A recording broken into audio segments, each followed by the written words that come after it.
కొంచెం ఉన్న వివక్ష. అది ఇప్పుడు తండ్రిగా ఉన్నటువంటి ఆయన ఈయనకి కూడా చిరకు కొంత డబ్బులు ఇచ్చి ఇతను దుర్వినియోగం చేసుకున్నాడు అనుకోండి, ఖర్చు పెట్టేసుకున్నాడు, దుర్వ్యసనాలకు లోనయ్యాడు కాబట్టి చెడ్డాడు అంటే ఒక అర్థం ఉంది. ఇతనికైతే ఏ వ్యాపారం ఇవ్వలేదు కదా, ఇది ఇది ఈయన సొంతంగా ఫసక్ది అంతే. అది కూడా లేకుండా చేశారు కదా బేసిక్గా. ఇప్పుడైతే 8వ 9వ సినిమాలు తీస్తున్నాడట, దాంట్లో ఏది కూడా 5 పైసలు ఈంది లేదు పెట్టుబడి. అతన్ని నమ్మి ఉన్నటువంటిదే కొన్ని చోట్ల క్యారెక్టర్లు ఇవ్వటం కానీ అట్లాంటివి జరిగినాయి. ఏదో వచ్చే నెలలో ఏదో నారా రోహిత్తో సినిమా అట్లాంటివి కూడా వస్తున్నాయట. అంటే బేసిక్గా సినిమాల పరంగా చూసినా కూడా మోహన్ బాబు గారు ప్రొడ్యూస్ చేసిన సినిమాలు వీళ్ళకు ఉన్నాయి.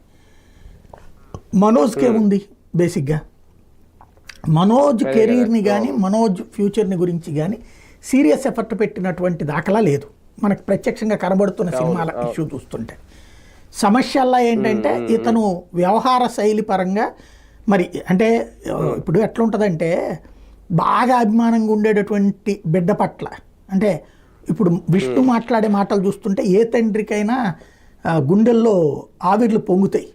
ఏది మా నాన్న తప్పు చేయమన్నా సరే చేస్తాను నేను ఆయన కోసం, లేకపోతే మా నాన్న కోసం ఏమైనా చేస్తాను, మా నాన్న చేస్తున్నట్టు తప్పేం లేదు, ఆయన అనే అర్హత నాకు లేదు.